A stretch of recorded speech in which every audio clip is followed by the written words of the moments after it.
The station smelled like metal and stale air. Vestera walked through the dark corridors, her long coat hiding the weapons strapped to her body. Obsidian Reach was not a place for honest people. It was a shadow station, floating in the empty space between star systems. Here, criminals met in secret. Here, contracts were made for things that could never happen in the light. She entered the meeting room. It was small and dim. A holographic projector sat in the center of the table, casting blue light across the walls. Across from her sat a figure wrapped in dark robes. She could not see their face. She did not need to. In this business, names and faces did not matter. Only the job mattered. Only the payment mattered. "You came," the figure said. Their voice was altered by a device, making it sound like static and whispers mixed together. "You offered good money," Vesitera replied. She sat down, her movements smooth and controlled. Years of training made every action precise. "What is the target?" The figure pressed a button. The holographic projector came to life. An image appeared above the table, rotating slowly. It showed a man. A human man. He had dark hair touched with gray at the sides. His face was kind, with lines around his eyes from smiling. He wore the simple clothes of a scientist. "Dr. Han Tay," the figure said. "Human, age 43. Currently working at Earth's orbital research facility, Hope's Dawn. He is developing dangerous technology that threatens the peace of the galaxy. The Dominion Coalition wants him removed quietly. Make it look like an accident." Vesitara stared at the image. Her heart, which normally beat slow and steady during these meetings, suddenly raced. Her skin went cold. She knew this face. She knew those eyes. She had looked into them 1,000 times, had traced the line of that jaw with her fingers, had kissed those lips under the light of 2 moons. Tay. Her Tay. No, not her Tay. Not anymore. That was 15 years ago. A lifetime ago. "The payment is 2 million credits," the figure continued. "Half now, half upon confirmation of death. Do you accept?" Vestera's mind raced. She should refuse. She should stand up and walk away. But she knew what happened to people who refused contracts from the Dominion Coalition. They did not live long, and if she refused, they would just send someone else. Someone who would not hesitate. Someone who would not give Tay a chance. Maybe, a small voice in her head whispered, maybe she could warn him. Maybe she could find another way. "I accept," she heard herself say. The figure nodded. "Good, you have 14 standard days. The target must not reach his next research milestone. We are sending you all the information you need. Access codes, schedules, station layouts, everything." A data chip slid across the table. Vestara picked it up, her fingers steady even though her heart felt like it would break through her chest. "One more thing," the figure said. "We know about your history with the target. Your previous relationship. That is exactly why we chose you. Consider this a test of your loyalty. Fail, and the consequences will be severe. For you and for anyone you care about, so they knew. Of course they knew. The Dominion knew everything. They had probably been watching her for years, waiting for the right moment to use this information." Vestara stood. She did not let her face show any emotion. "I never fail," she said simply. Then she turned and walked out. Her ship was docked at the far end of the station. It was a small vessel, built for speed and stealth. She had bought it with money from her first contract, back when she still believed she was doing the right thing. Back when she thought removing bad people made the galaxy safer. She sealed herself inside and set the course for Earth. The autopilot would take several days to reach the Sol system. She had time to think, time to plan, time to remember. Vestara went to her small cabin and opened a hidden compartment in the wall. Inside was a small box. She had not opened it in years. Inside the box was a photo chip, the only one she had kept from her old life. She pressed the chip and a hologram appeared. It showed 2 people standing together on a beach. The beach was on Calith, her homeworld. The sand was silver and 2 moons hung in the purple sky. One person was her, younger, smiling in a way she had not smiled in years. The other was Tay, his arms around her waist, his face full of joy. They had been married for 3 years. 3 wonderful, impossible years. She was a security officer then, not an assassin. He was a young researcher who had come to Calith as part of a cultural exchange program. They had met at a conference about alien biology. He had asked her a question about Calith traditions. She had answered. They had talked for hours. Her people did not approve. A Calith marrying a human was seen as shameful. Humans were too emotional, too unpredictable, too short-lived. Her family had stopped speaking to her. Her friends had turned away. The pressure became too much. She told herself that their love was not enough. She told herself that they were too different. She had left him one night, leaving only a note. She had run away like a coward. She heard later that he had returned to Earth heartbroken. She had tried to forget him. She had left her old job and her old life. She had become someone new, someone harder, someone who did not feel. But looking at the hologram now, she realized she had lied to herself. She had never stopped feeling. She had never stopped loving him. She had just buried it deep. Vestara closed her fist and the hologram disappeared. She put the chip back in the box and sealed the compartment. She could not afford feelings now. She had a job to do. But as her ship flew through the darkness of space toward Earth, toward Tay, she made a promise to herself. She would see him one more time. She would look into his eyes, and then she would decide what to do. Maybe the man she had loved was gone. Maybe 15 years had changed him into someone she did not know. Maybe killing him would be easy. Or maybe a dangerous part of her hoped maybe she would find another way. Maybe humans were right when they said that love could overcome anything. Even death, even duty, even fear. The stars stretched into lines as her ship entered faster than light travel. Vestara sat in the pilot's chair and watched the universe blur around her. In 14 days, one way or another, everything would change. She just did not know if she would survive it. Earth hung in the darkness like a blue and white jewel.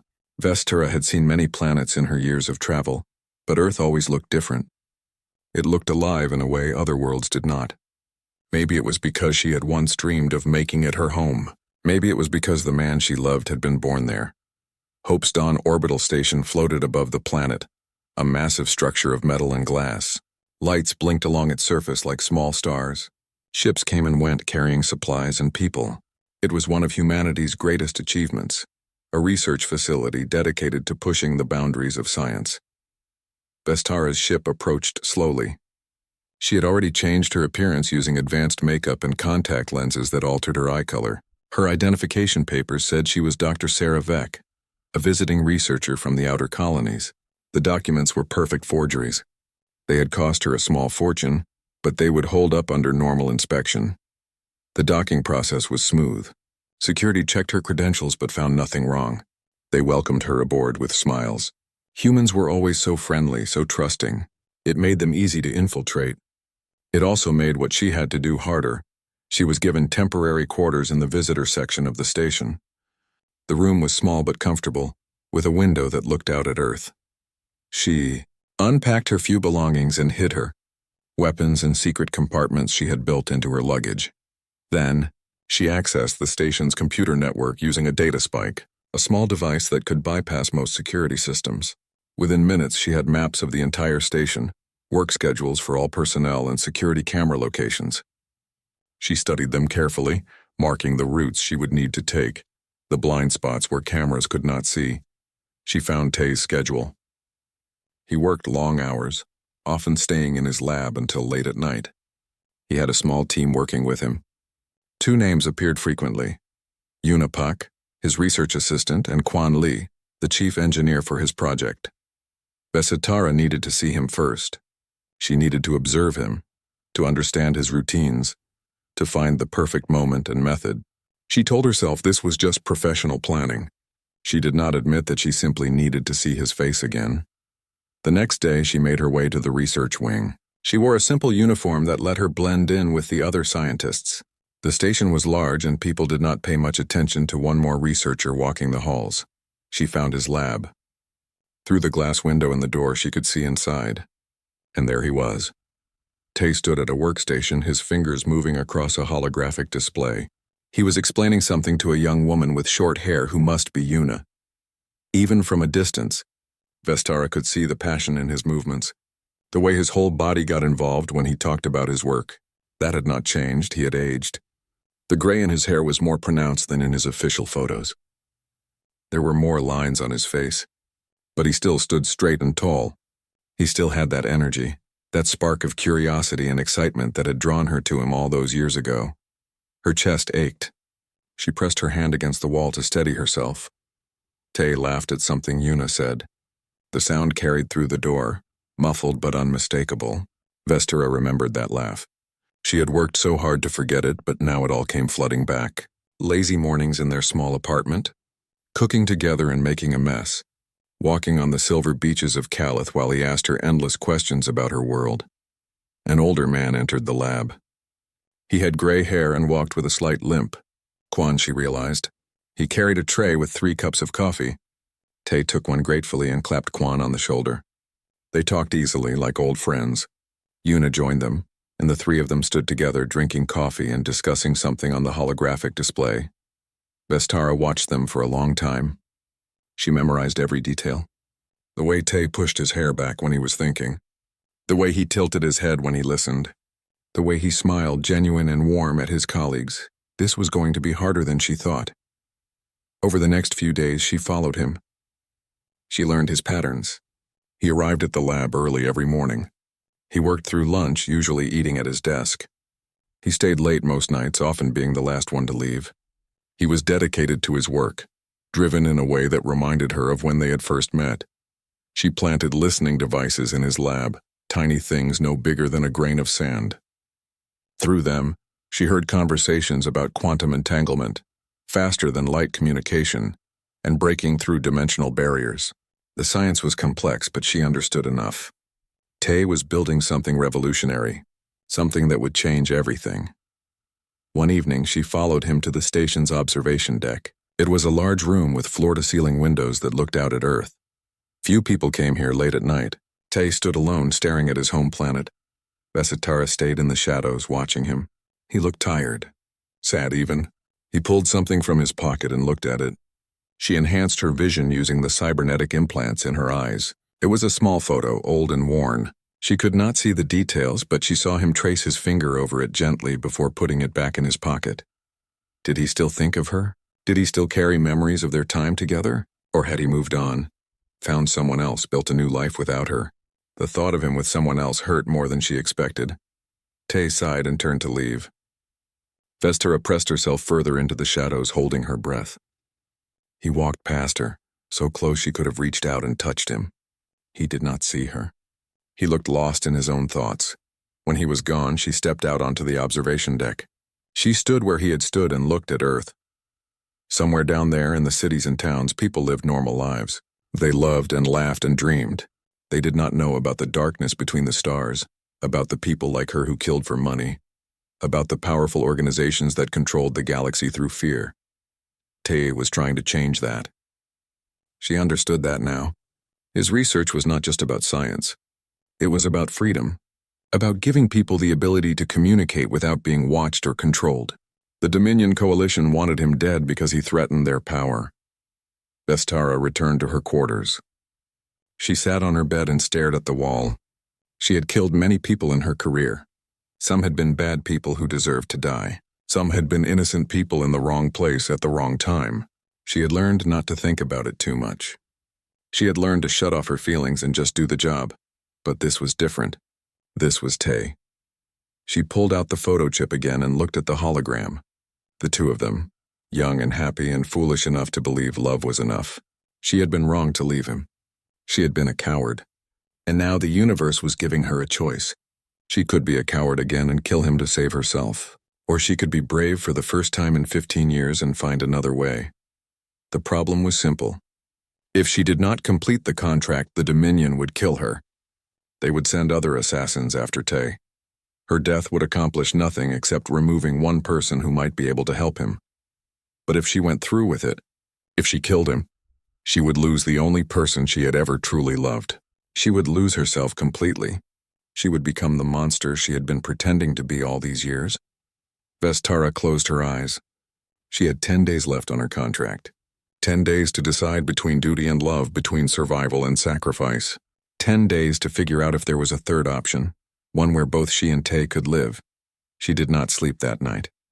She sat in the darkness, thinking and planning, trying to find a way through the impossible situation she was in.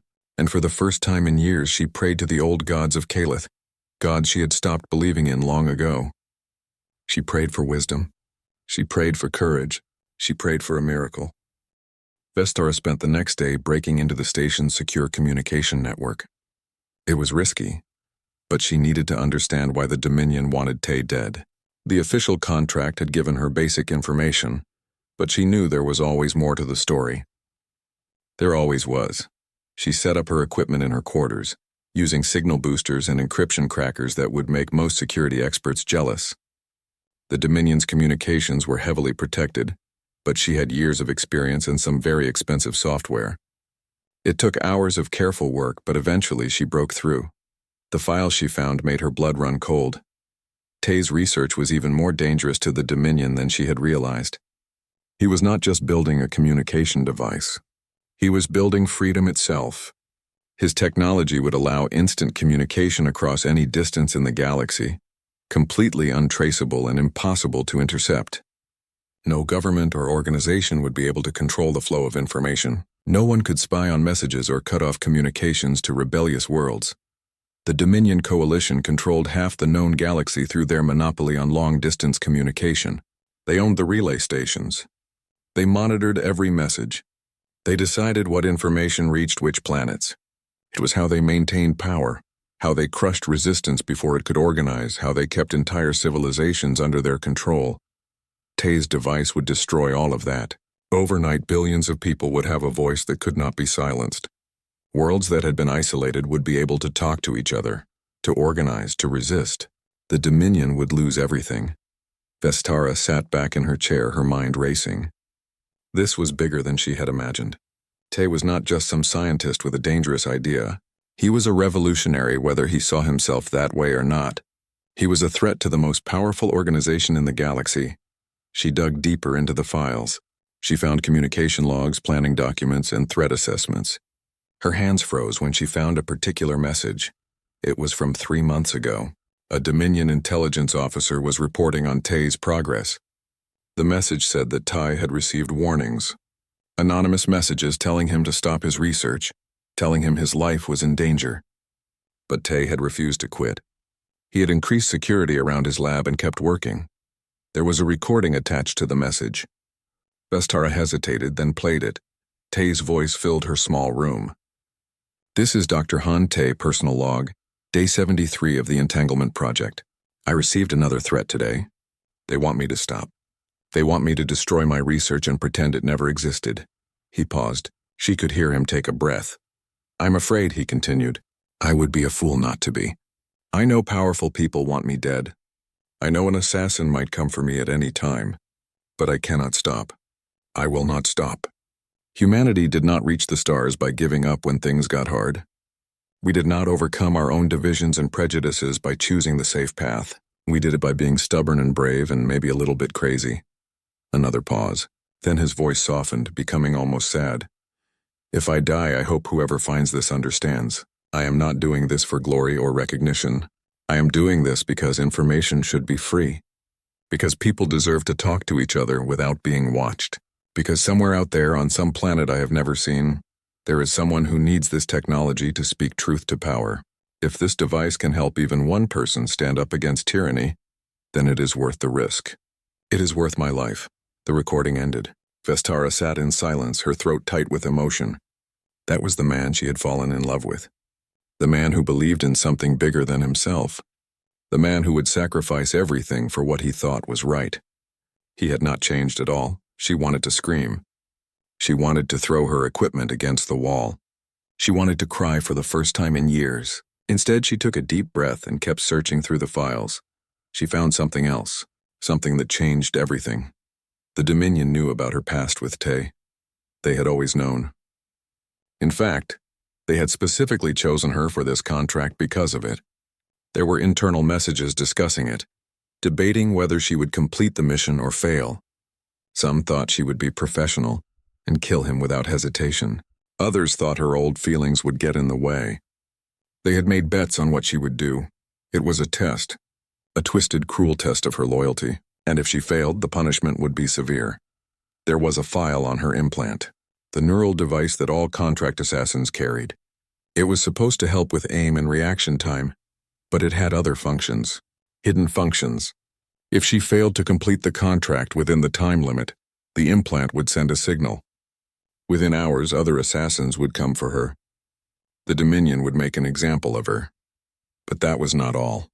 The file listed everyone she had ever been close to. Her family on Calith, even though they had disowned her. A few acquaintances from her old life. And Tay. If she failed, they would all be marked for death. The Dominion would kill them slowly, making sure she knew before they killed her. It was insurance. It was a guarantee that she would complete the job no matter what. Vesitara closed the files. Her hands were shaking. She felt sick.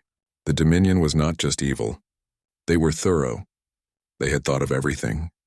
There was no way out that did not end in death. She looked at the time. She had 8 days left. 8 days before her implant started counting down to her execution and the execution of everyone she had ever cared about.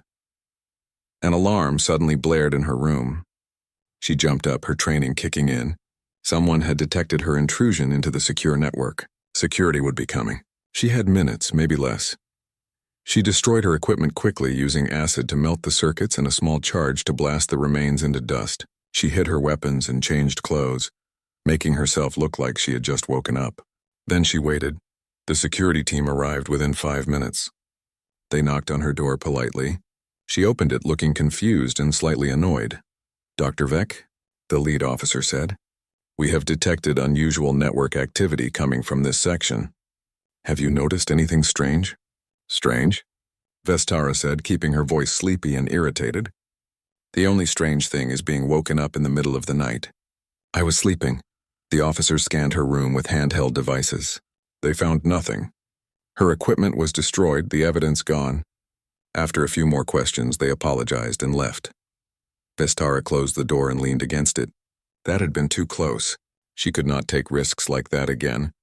But now she had the information she needed. She understood the full scope of what was happening. Tay was trying to save the galaxy. The Dominion was trying to stop him. And she was caught in the middle, a weapon pointed at the heart of the man she loved. She had to make a choice. She could not delay any longer. Option 1, kill Tay, save herself, and let the Dominion maintain their grip on billions of lives. Live with the guilt forever but stay alive.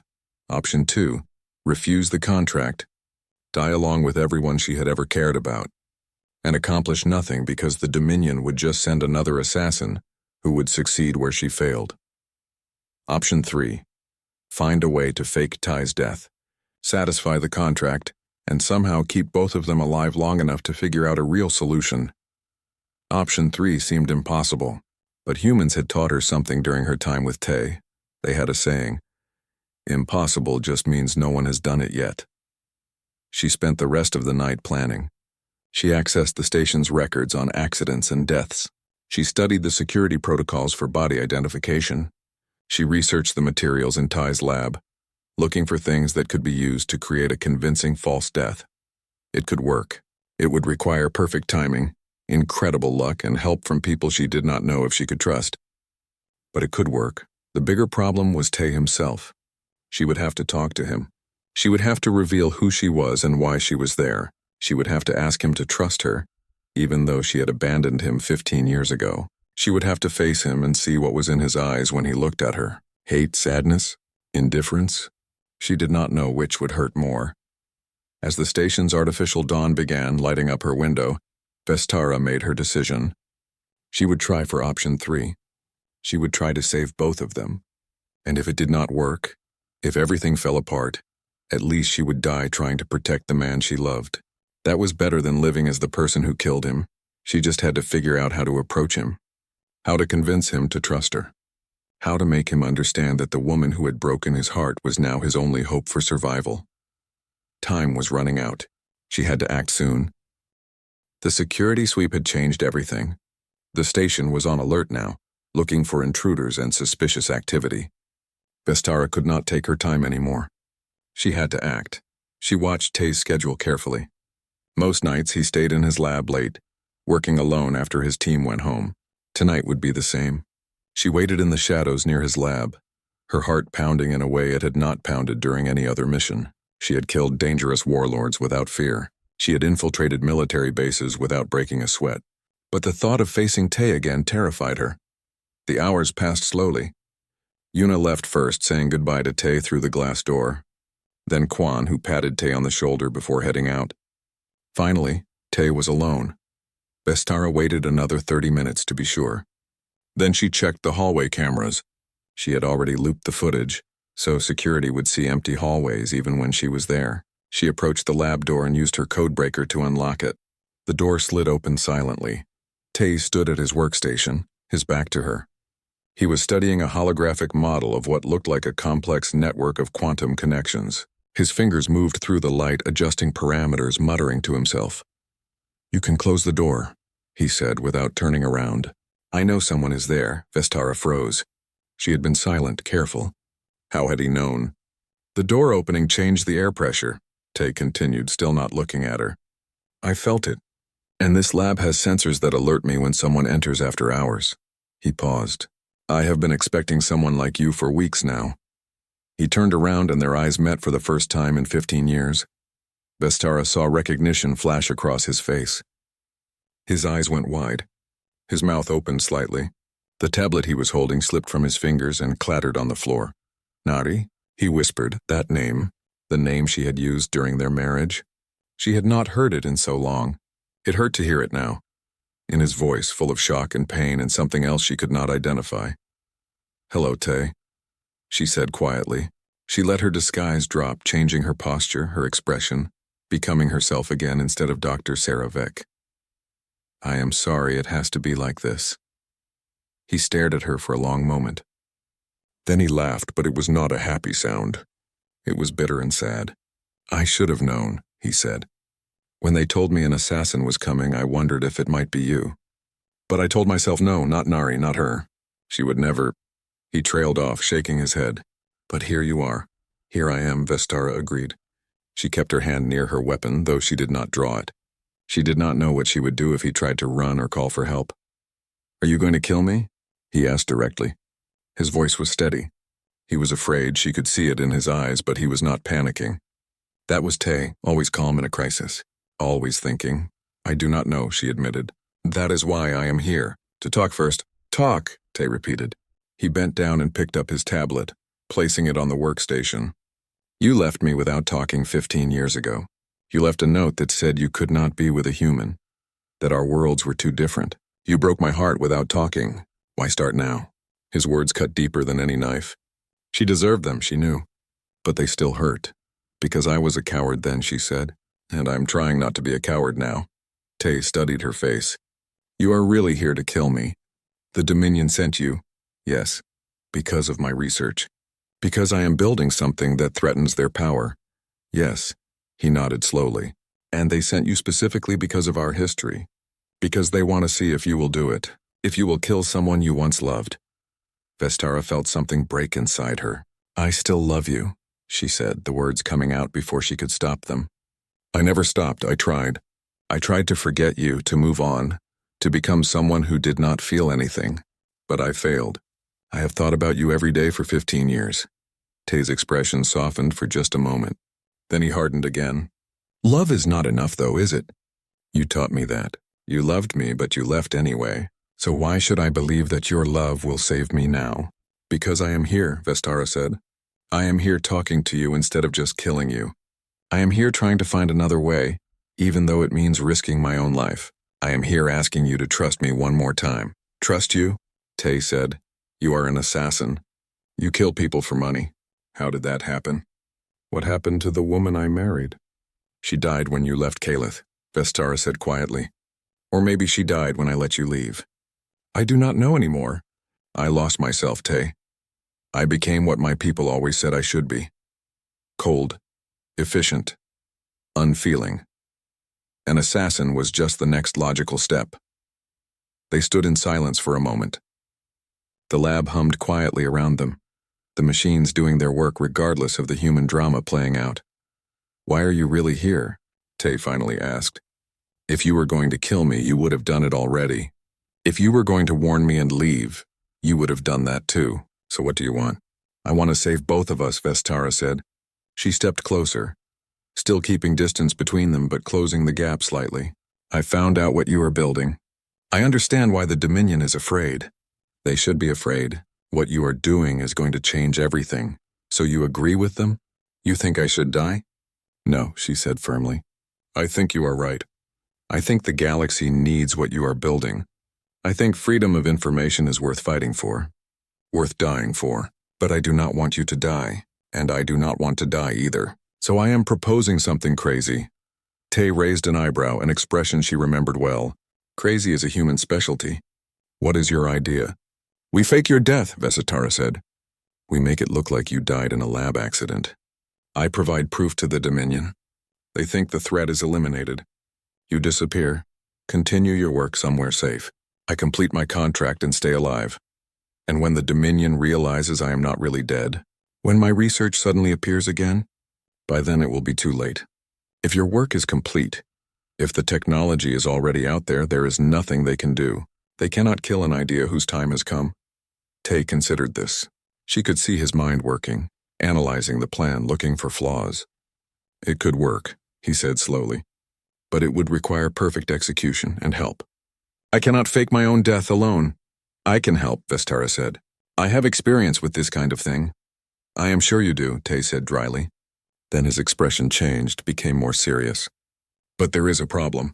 I cannot just disappear. I have a team. Yuna and Quan have been working on this project for 2 years. They deserve to see it through. And even if I wanted to abandon them, the work is too complex. I need them. Vestara had not considered this. She had been thinking of Tay as a lone scientist, but of course he did not work alone.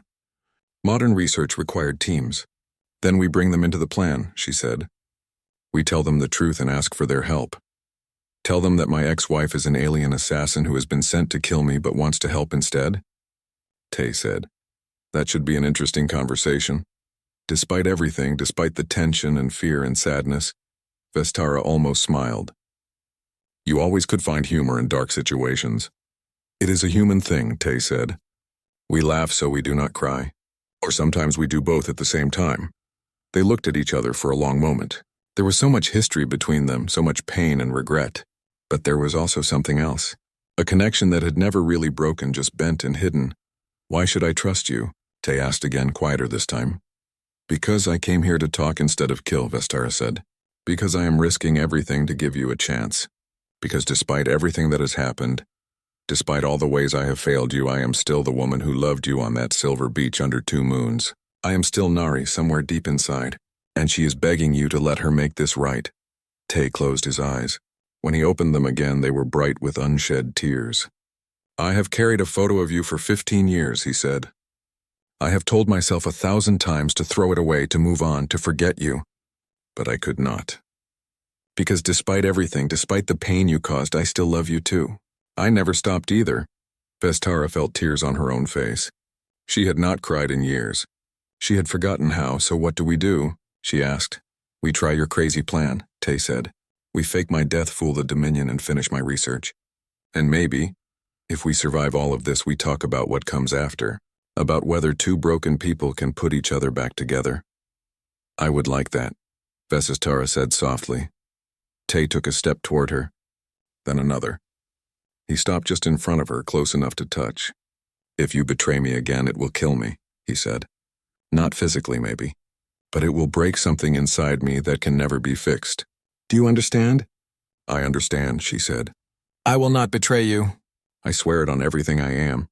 He reached out and took her hand. His skin was warm against hers. Then let us begin, he said. Let us show the Dominion what happens when they underestimate humans and the people who love them. They worked through the night, planning every detail. Tay made them coffee using the small machine in the corner of his lab. It was strange and domestic and almost normal, except they were planning his fake death instead of discussing their day. We need to tell Yuna and Quan, Ty said, sipping his coffee. Tomorrow. The sooner they know, the more time we have to prepare. Are you sure we can trust them? Vestara asked. She trusted no one easily. It had kept her alive. With my life, Tay said simply. Yuna is brilliant. She is like a daughter to me, and Quan has saved my life twice, once from a reactor leak and once from food poisoning. They are not just colleagues. They are family. Vestara remembered what that felt like once. Then we tell them, she agreed. The next morning, Tay called an emergency meeting. He locked the lab doors and turned off all recording devices. Yuna and Quan exchanged worried looks. Is everything okay? Yuna asked. She was young, maybe 25, with sharp eyes that missed nothing. That depends on your definition of okay, Tay said. He gestured to Vestara, who had been standing in the corner. This is Dr. Sarah Vec, though that is not her real name. Her real name is Nari. She is my ex-wife, and she is an assassin sent by the Dominion Coalition to kill me. The silence that followed was profound. Quan's hand moved to his tool belt, where he kept a plasma cutter that could work as a weapon. Yuna stepped back, her face pale. It is all right, Tay said quickly. She is not going to kill me. She is going to help us. Help us, Yuna said, her voice rising. She is an assassin. I am, Vestara confirmed. But I am also someone who does not want to see Tay dead, so I am proposing an alternative. They explained the plan. The fake death, the escape, the continuation of the research in secret. Yuna and Quan listened in stunned silence. When they finished, Quan spoke first. This is the craziest thing I have ever heard, he said. And I was in the colony wars. I have heard some crazy plans, but will it work? Tay asked. Quan thought for a moment. Maybe, if we are very lucky and very careful. The explosion would need to be big enough to be believable, but controlled enough not to damage the station. We would need genetic material to fake a body. We would need to fool the security sensors and the medical examiner. I can handle the body, Vesitara said. I have access to tissue synthesis technology. We can create samples that will match Tay's DNA.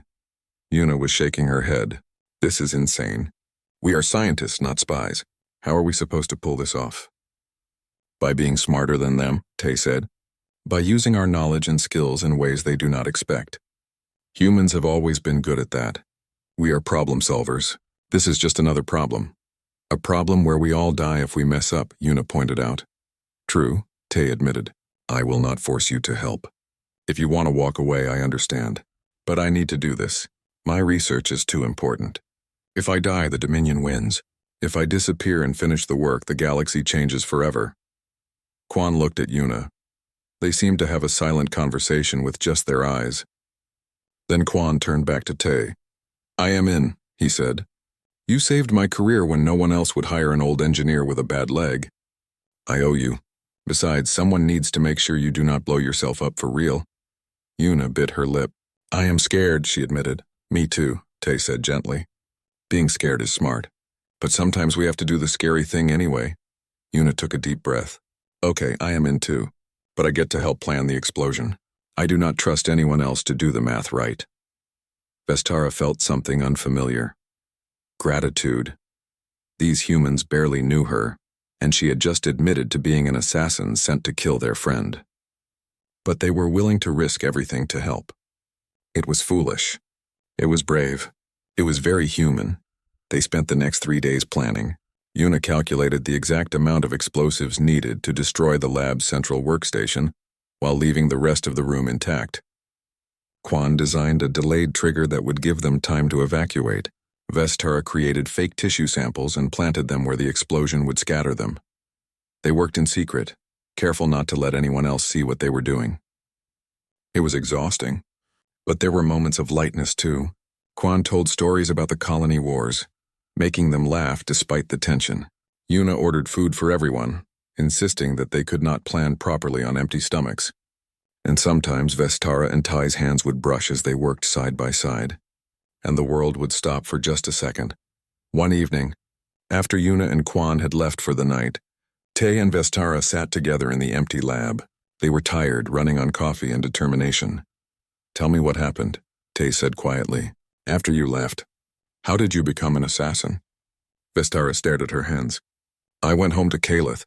I thought maybe my family would forgive me, would take me back. But they had disowned me completely. I was dead to them. I had no job, no home, no identity. I was lost. She paused, remembering those dark days. I met someone in a bar. He was a soldier, a mercenary. He said I had skills, that I could make good money using them. At first, I just did security work. Bodyguard job, simple protection. But then the jobs got darker. And I was so angry, so hurt that I did not care. Each contract made me harder. Each kill made me colder. Until one day I woke up and did not recognize myself anymore. Do you regret it? Tay asked. Every day, she said. But regret does not change the past. I have done terrible things. I have killed people who probably had families, people who loved them. I told myself they were bad people, that I was making the galaxy safer. But the truth is I was just running from my pain. I was punishing myself for losing you. Tay reached over and took her hand. I blame myself too, he said. I thought maybe if I had fought harder for you, if I had understood your culture better, if I had loved you enough, you would not have left. I carried that guilt for years. It was not your fault, Vestara said firmly. I was the coward. I let fear control me. I let others' opinions matter more than what we had. They sat in silence, holding hands. It was not forgiveness, not yet. But it was a start. It was honesty and vulnerability and a willingness to try again. If we survive this, Tay said, I want to try again, not to go back to what we had because we are different people now, but to build something new, something stronger. I want that too, Vestara said. But you should know if we succeed in faking your death, you can never go back to your old life. You will always be running, always hiding. Is your research worth that? Tay smiled. You still do not understand humans, do you? We are not motivated by comfort or safety. We are motivated by purpose, by the chance to make a difference. If my research saves even one person from tyranny, then yes, it is worth spending the rest of my life in hiding. The determination in his voice reminded her why she had fallen in love with him. Humans were stubborn and idealistic and sometimes foolish, but they were also brave and hopeful and willing to sacrifice for what they believed in. On the fourth day, everything was ready. They had chosen a time when few people would be in the research wing. They had set up the explosion to look like an accident with the quantum reactor. They had the fake tissue samples in place. Vestara had her extraction plan ready. The night before, the four of them met one last time. Tomorrow changes everything, Tay said. After the explosion, I will be dead to the world. You too, he looked at Yuna and Quan, will need to act shocked and grief-stricken. You will be questioned by security. Can you do it? I will just think about actually losing you, Yuna said, her eyes already tearing up. That should make it real enough. And me? Tay asked Vestara. You come with me, she said. We hide you on my ship until I can deliver proof of death to the Dominion. Then we find somewhere safe for you to continue your work. And us? Quan asked, gesturing to himself and Yuna. You stay here, Tay said. For now. If you disappear too, it will look suspicious. But I will contact you when it is safe. I will need your help to finish the research. Yuna wiped her eyes. This is really happening. We are really doing this. We are really doing this, Tay confirmed. He pulled both Yuna and Quan into a hug. Thank you, both of you, for believing in me, for being brave. Thank you for being crazy enough to think we could change the galaxy, Quan said. They separated. Tay looked at Vestara. Ready? No, she admitted. But I'm doing it anyway. He smiled. That is the human way. Do the impossible even when you are scared, especially when you are scared. They went over the plan one more time, every detail, every contingency. And then, as the station's artificial night began, they went to their separate quarters to rest.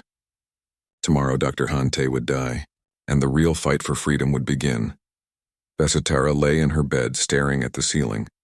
In her hand was the photo chip, the image of her and Tay on that silver beach. She had held on to it through everything, through all the killing and running and darkness. It had been her anchor, her reminder that she had once been someone capable of love. Tomorrow she would find out if she could be that person again. The explosion was beautiful and terrible. It happened at exactly 1447 station time, just as they had planned. Vestara was in the observation deck far from the lab, establishing her alibi. She felt the vibration through the station's hull. Alarms started blaring immediately. People began running toward emergency stations. She ran with them, playing the part of a concerned visitor. Inside, her heart was racing. Had Tay gotten out in time? Had something gone wrong? The plan had seemed perfect on paper, but reality was always messier than planning. Security sealed off the research wing. Medical teams rushed in. Vestara stayed in the crowd of onlookers, watching and listening. She heard someone say there had been an accident in Dr. Han's lab. Someone else said they saw smoke and fire. A security officer was talking into his communicator, his face grim. Then she heard the words she had been dreading and hoping for at the same time. One casualty confirmed, Dr. Han Tay. No survivors. Around her, people gasped. Some started crying. Tay had been well liked on the station. Vestara forced herself to look shocked and sad, the way Dr. Saravec would look upon hearing of a colleague's death. But inside, she was thinking, Phase 1 complete. Now came the hard part. She had hidden Tay in a maintenance shaft near his lab, a place she had scouted days before. The plan was for him to stay there until the initial chaos died down. Then she would extract him to her ship during the night shift change when security was transitioning. Hours passed. She returned to her quarters, waiting for the right time. She monitored security channels through her hidden equipment. They were investigating the accident, trying to understand what had happened. Yuna and Quan were being questioned. From what she could hear, they were doing well, playing their parts perfectly. Yuna's grief sounded real because Vesitara realized it was real. Even knowing Tay was alive, the fear that something might go wrong made the emotions genuine. At midnight, Vesitara made her move. She used the service corridors, avoiding cameras and people. She reached the maintenance shaft and opened it carefully. Tay climbed out, covered in dust and looking exhausted. But he was alive. He was safe. "Come on," she whispered. "We need to get you to my ship." They moved quickly through the empty corridors. Vestara had timed it perfectly for the security shift change. They reached her ship without incident. Once inside, Tay collapsed into a chair. "That was the most terrifying experience of my life," he said. "And I once fell into a black hole's event horizon during a research mission." "You what?" Vestara asked. "Long story. I will tell you later if we survive." She secured the ship and made sure all sensors showed it as empty except for her. Then she went to collect the fake evidence. The medical team had recovered tissue samples from the explosion site exactly as planned. She used her position as a station visitor to access the medical bay, claiming she wanted to pay respects. She swapped some of the samples with her own fakes, making sure the DNA evidence would be perfect. But then, as she was leaving the medical bay, she ran into someone she had not expected. He was tall, with scales that shimmered dark purple under the lights. A Vorath, one of the Dominion's most trusted species. He wore the uniform of a Dominion enforcer, and his eyes locked onto her with predatory focus. "Dr. Saravec," he said, his voice smooth and dangerous. "Or should I say Vestara? I am Vel. I believe we have mutual employers." Her blood went cold. "A Dominion enforcer. Here. Now. This was not part of the plan." "I do not know what you mean," she said carefully. Vel smiled, showing sharp teeth. "Please do not insult my intelligence. I know who you are and why you are here. The Dominion sent me to verify the kill. They wanted to make sure you actually went through with it. They have always had doubts about your loyalty. The target is dead," Vestara said flatly. "You can verify it with the medical examiner." "Oh, I will," Vel said. "But first I want to search your ship." "Standard procedure. You understand?" No. Tay was on her ship, hiding in the smuggling compartment she had prepared. The compartment was good, but would it fool a Dominion enforcer's advanced sensors? "That is not necessary," Vestara said. "I completed the contract. I am leaving the station tomorrow. There is no reason to—" "I insist," Vel interrupted. "Unless you have something to hide?" She had no choice. Refusing would only make him more suspicious. "Fine," she said. "Follow me." As they walked to the docking bay, her mind raced. She needed to warn Tay somehow. She needed to get Vel away from the ship. But how? They reached her ship. Vel pulled out a scanner, a sophisticated device that could detect heat signatures, DNA traces, even heartbeats. He began scanning the ship methodically. Vestara watched, her hand near her weapon. If he found Tay, she would have to kill him. But killing a Dominion enforcer would bring every agent in the sector down on her. It would mean war. The scanner beeped as Vel moved through the ship. He was getting close to the smuggling compartment. Vestara tensed, ready to act. Then suddenly an alarm blared throughout the station. Emergency lights flashed red. Vel's communicator crackled to life. "All Dominion personnel report to Security Central. We have detected an unauthorized transmission leaving the station. Someone is broadcasting classified information." Vel cursed in his native language. He looked at Vestara. "Stay here. Do not leave the station. I will finish this inspection later." Then he ran toward Security Central. Vestara did not waste time. She sealed her ship and accessed the internal comm. "Tay, are you okay?" "I am fine," his voice came back, shaky but alive. "That was too close." "What happened?" "A Dominion enforcer showed up. He was going to search the ship, but something interrupted him. She frowned. An unauthorized transmission. Classified information being broadcast. Tay, did you do something? There was a pause. Define something, Yade. I might have set up a dead man's switch before we faked my death, he admitted. A program that would automatically broadcast parts of my research if I died. I thought it would be good insurance, but I guess I forgot to disable it after I did not actually die. Vestara wanted to scream. She wanted to laugh. She wanted to kiss him for being brilliant and hit him for being reckless. Your research is broadcasting right now? Just the basic theory. Not enough for anyone to replicate it, but enough to prove the concept works. It is going to dozens of independent science networks. The Dominion cannot stop it all. The implications hit her. The Dominion would know immediately that someone had Tay's research. They would assume it was a colleague or an associate. They would come looking. The station would be locked down, but they would also focus on finding the source of the transmission, on stopping the information from spreading further. They would be distracted. We need to leave, Vesitara said. Now? What about Yuna and Quan? We cannot abandon them. We are not, but if we stay we will all die. Vel will come back. When he does, he will be thorough. He will find you. She accessed the station's network. Security was in chaos. The transmission had them scrambling. Half the enforcers were trying to trace its source. The other half were locking down communication arrays. In all the confusion, one small science vessel leaving the station might go unnoticed. Hold on, she told Tay. She started the launch sequence, her fingers flying over the controls. The docking clamps released. Her ship lifted off smoothly. She guided it toward the exit, trying to look casual, like she was just one more vessel leaving during a crisis. Unidentified ship, hold your position. A voice crackled over the comm. Security had noticed her. This is Dr. Sarah Vec, Vestara replied calmly. I am a civilian researcher. I was told to evacuate due to the emergency. I am just following orders. Negative. All ships are grounded until further notice. Return to the docking bay immediately. Vestara looked at her sensors. 3 security ships were moving to intercept her.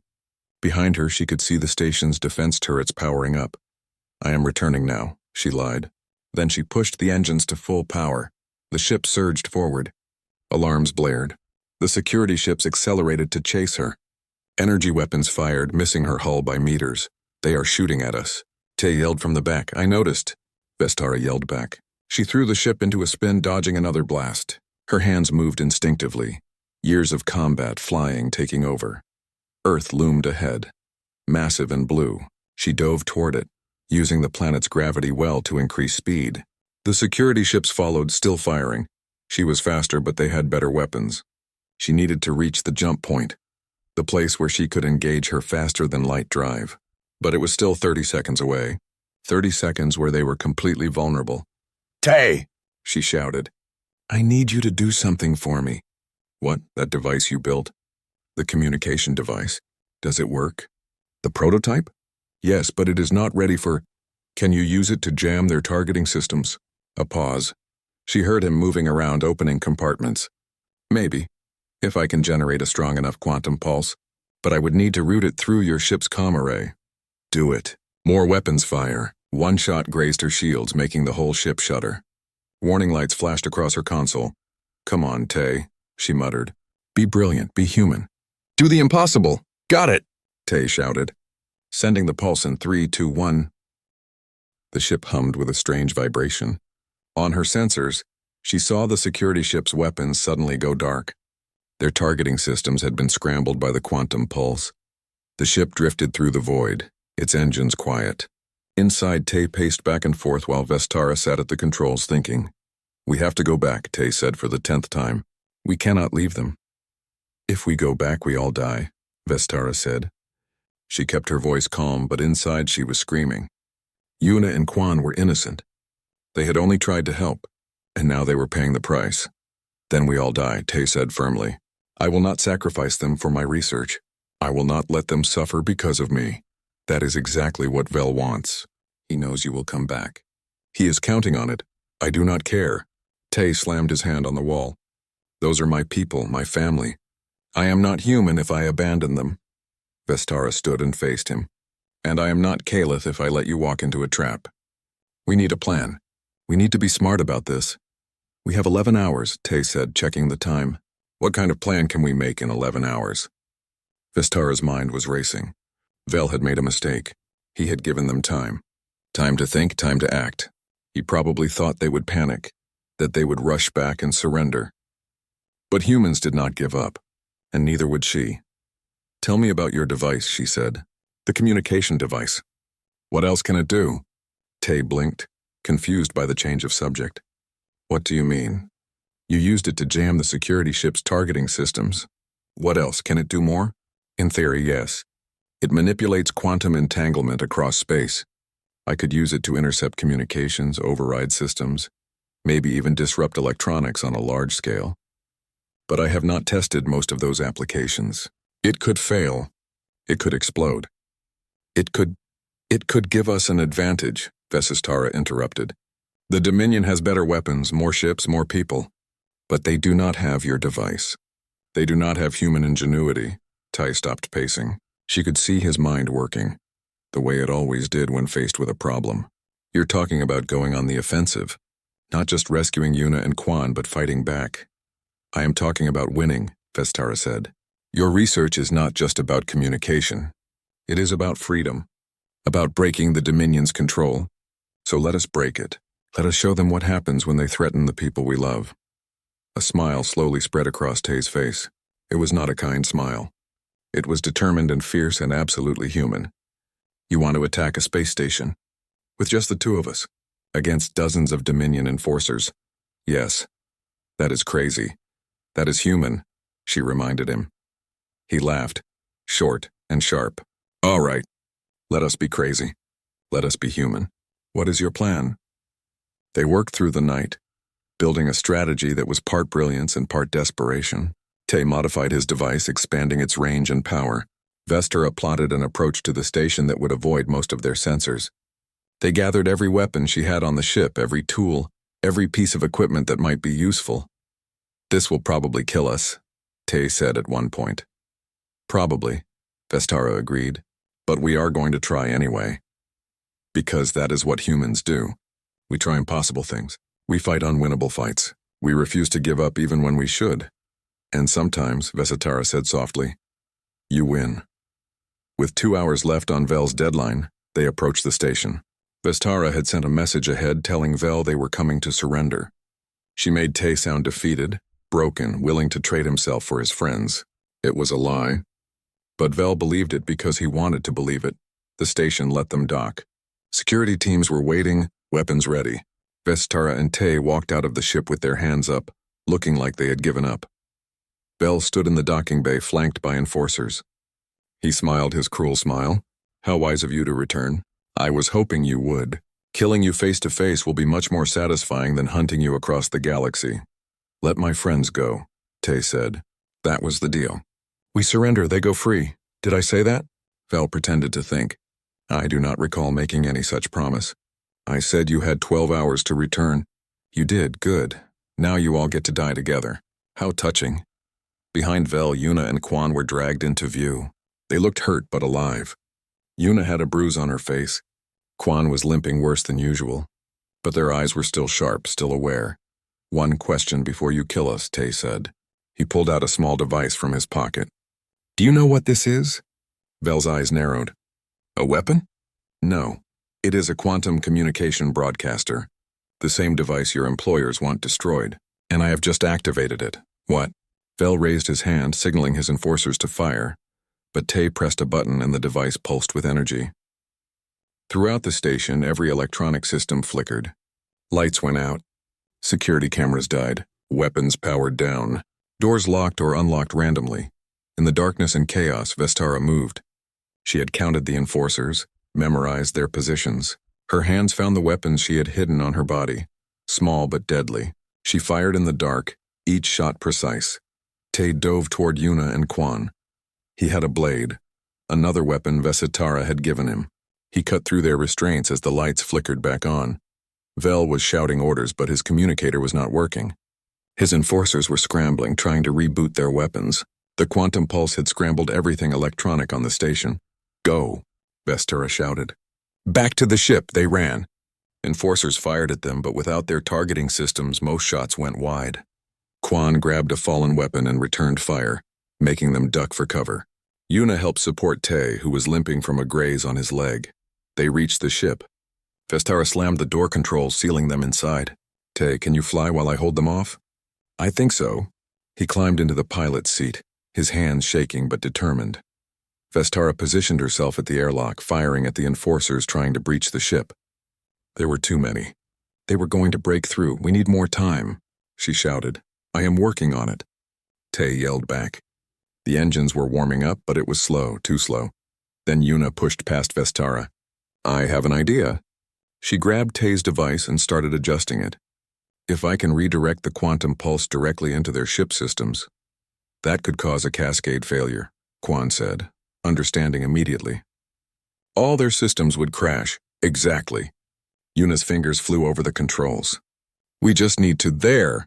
She pressed a button, and the device sent out another pulse. This one was focused, powerful, directed at the Dominion ships docked nearby. Sparks flew from their hulls. Their engines died. Their weapons went dark. It worked, Yuna shouted. Of course it did, Quan said proudly. You are brilliant. Tay got the ship into the air. They lifted off as enforcers scattered below them. Energy weapons fired, but without their ships, the Dominion forces could not chase them. They flew out of the docking bay and into space. Behind them, the station was in chaos. Ahead of them was open space, freedom, survival. But Tay was not done. He brought the ship around, pointing it back at the station. What are you doing? Vestara asked, finishing what I started. Tay activated the quantum device one more time, but this time, instead of using it as a weapon, he used it as a broadcaster. I am uploading my complete research, all of it, to every free network in the galaxy, every independent science station, every university, every government that might use it for good. The Dominion will hunt you forever for this. Vel's voice came over the comm, full of rage. You have made an enemy of the most powerful organization in the galaxy. Good, Tay said simply.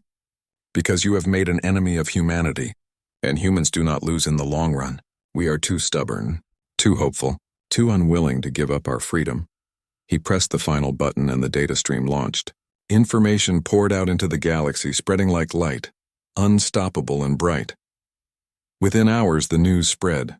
Scientists on 100 worlds received Dr. Hante's research. They began building their own devices.